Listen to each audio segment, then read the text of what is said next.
Nahuli ka pag-araro ng dump truck na yan sa dalawang motorsiklo sa sumulong highway sa Antipolo City. Dead on the spot ang isang rider matapos magulungan at mapuruhan sa ulo.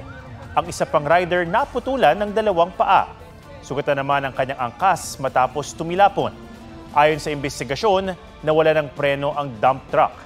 Nasa kustodiya na ng pulis ang truck driver na nahaharap sa reklamo. Natumba naman ang isang rider sa Rojas City, Capiz matapos mahagip ng isa pa ring motorsiklo. Nagtamo ng sugat sa ulo at bali sa balikat ang rider. Pinaganap naman ang tumakas na sospek. Idiniin ang kanyang mismong kapatid sa isyu ng droga si Pangulong Bongbong Marcos. Ginawa yan ni Senadora Amy Marcos nang magtalumpati ng sarali ng Iglesia ni Cristo. Pinabulaanan naman ng palasyo ang alegasyon at naglabas ng dating negative drug test result ng Pangulo. May report si Jonathan Nandal. Sa ikalawang araw ng rally ng Iglesia ni Cristo, tahasang binatikos ni Senador Amy Marcos sa kanyang talumpati sa stage ang kapatid na si Pangulong Bongbong Marcos. Batid ko na nagda-drug siya. Nalaman ko at ng pamilya. Nalaman ng pamilya. Seryoso ito. Minsan, kami ng Presidential Guard at Metro Gompa ang naglilinis tuwing nagpa-party po sila.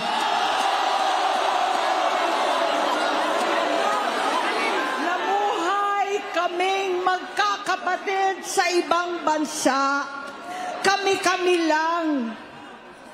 Kinumbinsi ko pa si Bongbong. Pakasalan mo na si Lisa. Naisip ko noon, kapag nag-asawa siya, malalagay na sa tahimik at magkakaroon ng direksyon. Ang laki ng pagkakamali ko. Mas lumala ang kanyang pagkalulong sa droga.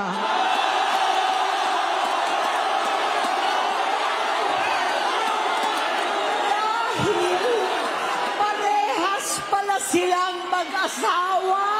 Noong 2016, kasabay ng kampanya ni dating Pangulong Duterte laban sa droga, lumabas ang pangalan ni Bongbong sa listahan.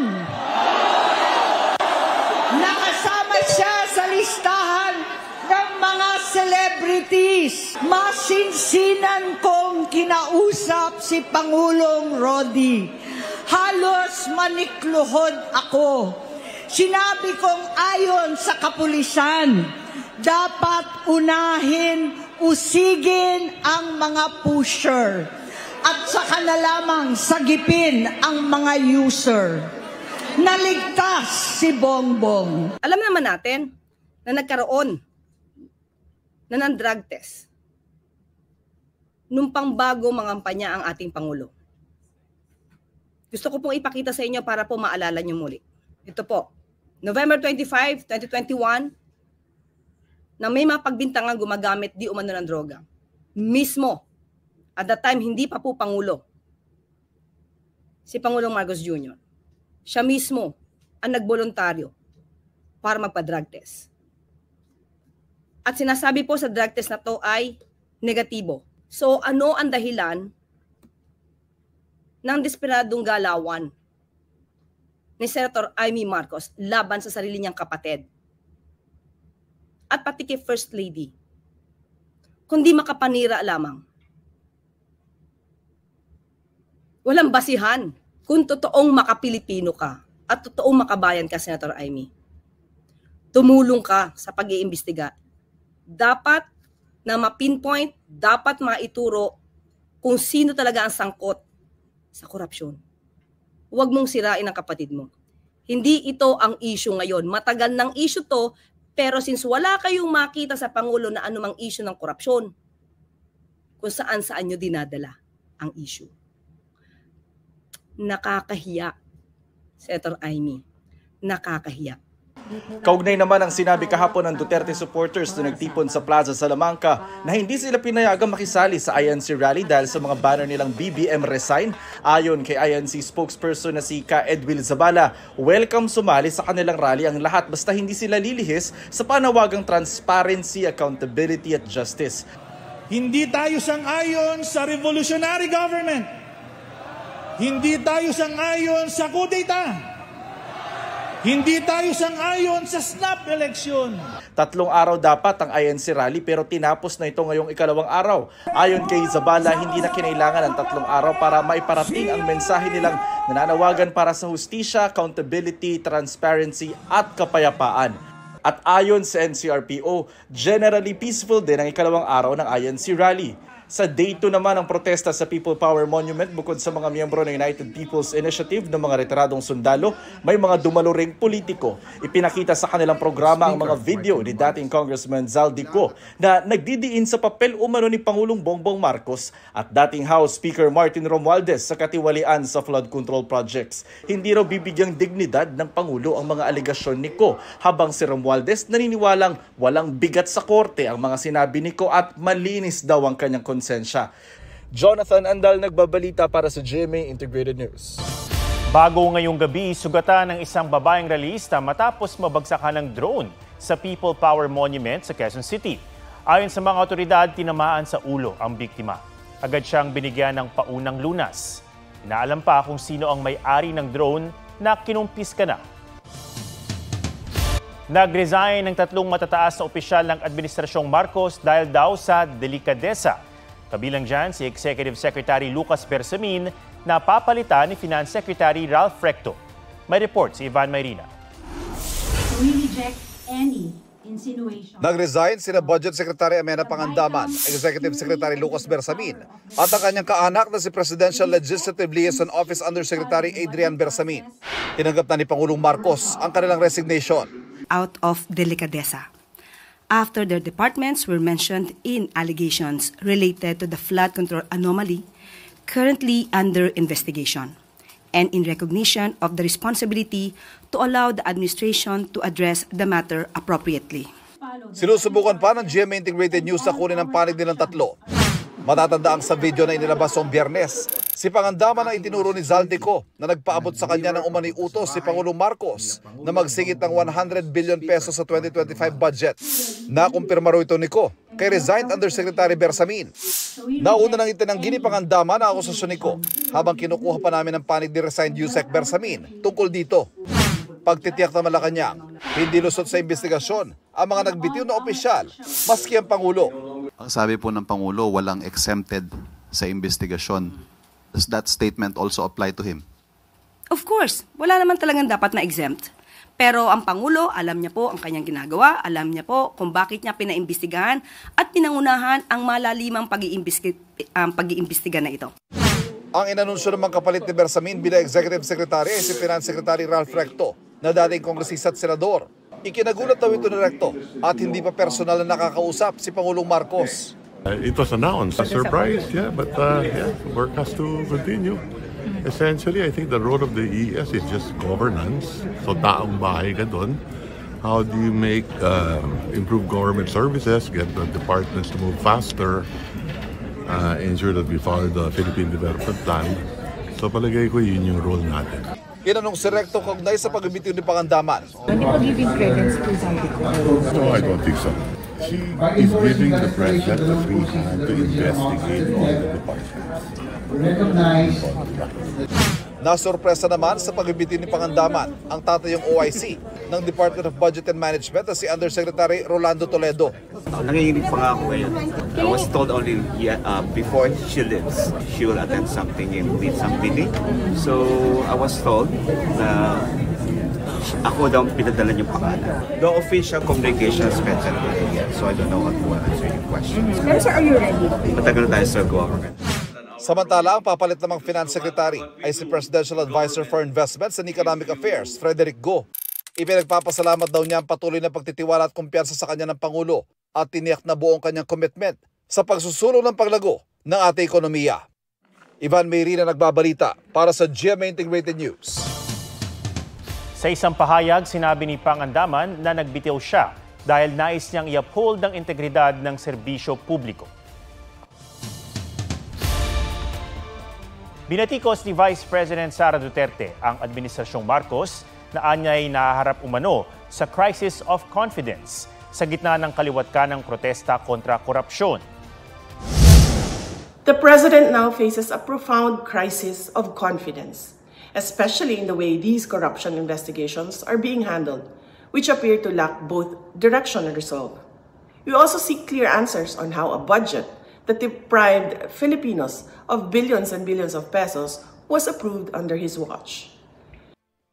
Inungkat pa ng bise ang naranasan umano niya noong DepEd Secretary pa siya na pagmamanipula raw ng Kamara sa budget ng DepEd na anya'y pinaghati-hatian ng mga kongresista. Tugon naman ni Palace Press Officer Claire Castro, huwag magmalinis ang hindi malinis. Inungkat din ni Castro ang ilong issue ng bise, kabilang na ang paggamit ng confidential funds. Kung sino man yung nagsasabing walang trust and confidence, siguro siya po mismo ang maglahad kung mayroon siyang nakakaharap na anomalya. Huwag magmalinis ang hindi malinis at huwag magpakabayani ang hindi bayani.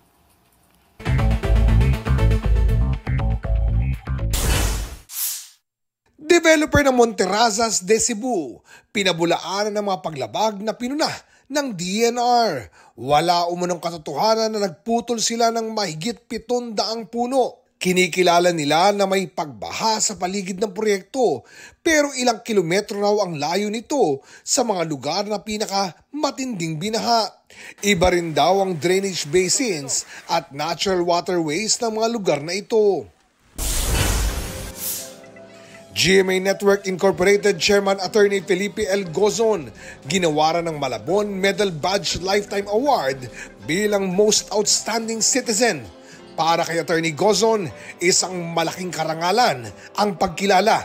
Kasama niyang tumanggap nito ang kanyang mga kapatid na sina Carolina Gozon Jimenez at Florencia Gozon Tariela na nauna ng ginawaran ng Dangal ng Malabon Award.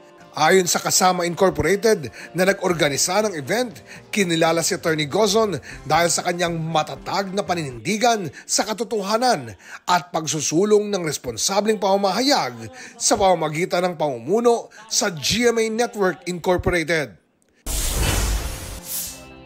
24 Oras anchor Vicky Morales kinilala bilang Presenter of the Year ng prestiyosong Association for International Broadcasting Awards o AIB sa London.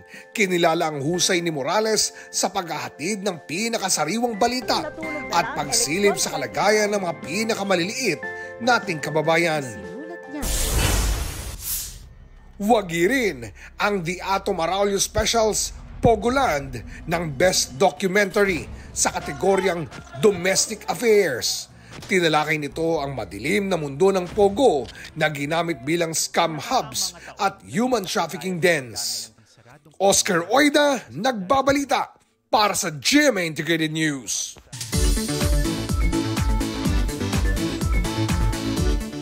Ang isla na dating komunidad ng mga Mayketong, dinarayo na bilang heritage site.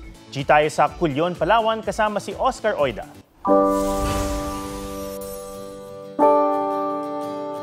Ang malaparaisong isla ng Culyon, Palawan. Sinong mag-aakala na minsan itong tinawag na Island of the Living Dead? 1900s nang makilala ang Culyon Island bilang pinakamalaking leper colony o komunidad ng Mayketong sa buong mundo. Dito dinadala ang libo-libong Pilipinong Mayketong, isang sakit na walang lunas noon. Higit 16,000 pasyente ang dinala rito, karamihan sa kanila sa apilitang hiniwalay sa kanilang pamilya. Pero matapos ang dekada ng gamutan at pananaliksik, taong 2006, tuluyang idineklara ng World Health Organization na leprosy-free ang Culyon. Kaya ang dating isla ng pagdurusa, ngayon, isla na ng pag-asa. Yan ang ipinadarama sa mga bumibisita roon gaya ni Shane Funcion. When you visit Culyon, First talaga, pupunta ka doon because of the heritage sites. Kung sabihin mo na Philippines is beyond beaches, Culion is like really a proof of that. Ang madilim na nakaraan, naging heritage sites at may walking tour para sa mga nais maglibot. Yun po yung injection clinic. Diyan sila tinuturukan ng kanilang gamot. 1997 nang itayo ang Culion Museum kung saan bawat sulok may hatid na kwentong kanilang pinagdaanan. Even their family, they consider them as dead. Kaya nabansagan tayo na rin ang Island of the Living Dead. Okay? Matapos balikan ang masalimuot na nakaraan, naghihintay naman ang mga underrated beaches ng isla. Nais ng lokal na pamahalaan na makilala rin sila bilang lugar na babalik-balikan at bilang minsang tapunan ng may sakit. It's not for everyone, but kung pupunta ka talaga and you will experience that tour, it's a different travel experience. It's a meaningful experience. Oscar Oida, nagbabalita para sa GMA Integrated News.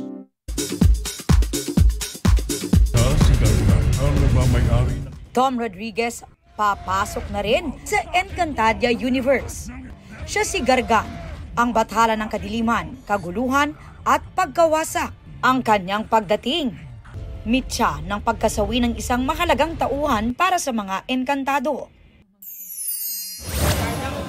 Carla Abellana may pa-soft launch uli sa kanyang Mystery Man.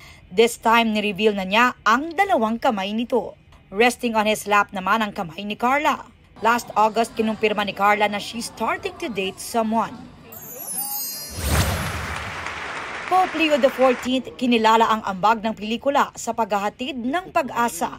Sa isang event sa Vatican, nakaharap niya ang ilang Hollywood stars and filmmakers, kabilang sina Kate Blanchett. His Holiness's words today were a real charge not to shy away from difficult, painful stories, that often happens in the cinemas. Chris Pine at direktor na si Spike Lee na nagbigay pa ng jersey sa Santo Papa. I gave the Pope a New York Knicks jersey. He's the 14th Pope, so it was number 14, and the back it said Pope Leo. Aubrey Carampel nagbabalita para sa GMA Integrated News.